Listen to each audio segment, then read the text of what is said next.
Walk through any parking lot and count them. Every modern car. Every brand. Every price point. That same small plastic fin, sitting on the roof like it belongs there. Most people assume it is decorative. A styling choice. Something the design department added to make a family car look vaguely sporty. It is not. And what is actually inside that plastic shell would surprise most of the people driving around with one. To understand why the shark fin exists, you need to remember what cars used to look like from the outside. For decades, the standard car antenna was a whip antenna, a long, thin metal rod mounted on the hood, the trunk, or the rear quarter panel. It had one job: catching AM and FM radio signals from terrestrial broadcast towers. It did that job adequately, but it came with a persistent list of frustrations that drivers learned to accept as simply part of owning a car. Whip antennas were vulnerable.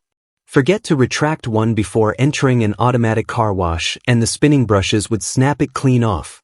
Park in the wrong neighborhood and opportunistic vandals would bend or remove it for no particular reason.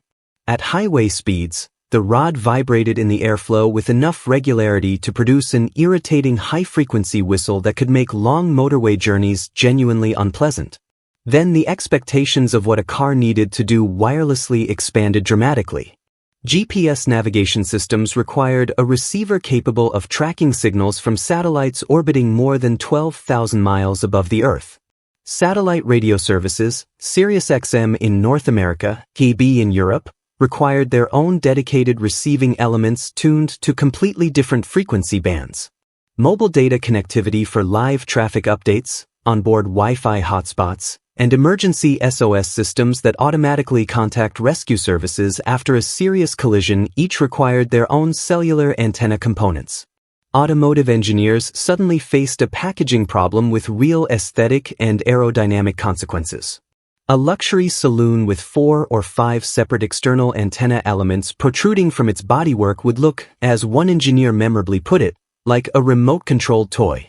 Each additional antenna element was also an additional source of aerodynamic drag, wind noise, and potential damage in a car wash. Something had to change. The solution borrowed its shape from nature and its logic from radio engineering. The shape of the shark fin was not chosen for aesthetics, though the aesthetics work well enough that most people simply assume that was the point. It was chosen for aerodynamics.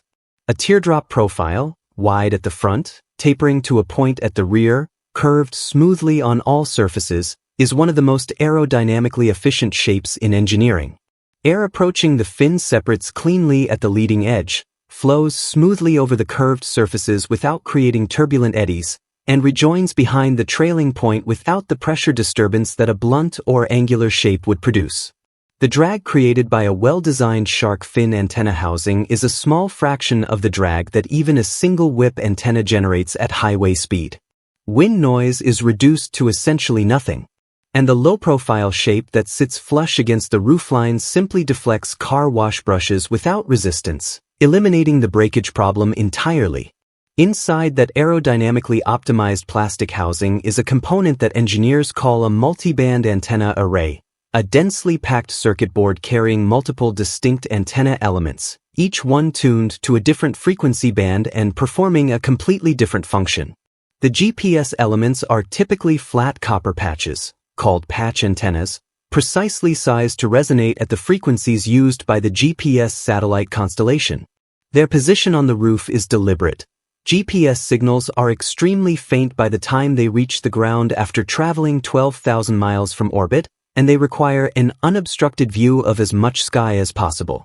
The roof of the vehicle is the single best location on the car for this purpose, giving the GPS elements clear sightlines to satellites across a wide arc of the sky simultaneously. Adjacent to the GPS elements are the satellite radio receivers, tuned to the specific frequencies used by broadcasting satellites. Beside those, cellular antenna elements handle the mobile data connections that enable live traffic information, remote vehicle diagnostics, emergency call systems, and the onboard Wi-Fi that passengers in the back seat use to stream video on long journeys. In many modern vehicles, the traditional AM and FM antenna functions have been migrated to thin conductive wires embedded invisibly in the rear windshield glass, freeing the shark fin entirely for the more sophisticated wireless functions that older whip antennas could never have handled. What began as a solution to an antenna packaging problem has quietly become one of the most functionally dense components on a modern vehicle. A single aerodynamic housing, smaller than a paperback book, simultaneously tracking satellites in orbit for navigation, receiving broadcasts from other satellites for radio, maintaining cellular data connections for a dozen different services, and doing all of it without making a sound, creating measurable drag, or requiring any attention from the driver. The people who dismissed it as a styling gimmick were looking at the right object and drawing entirely the wrong conclusion. That small plastic fin on your roof is working continuously, invisibly, and remarkably hard every single time you drive. Now you know what it is actually doing up there.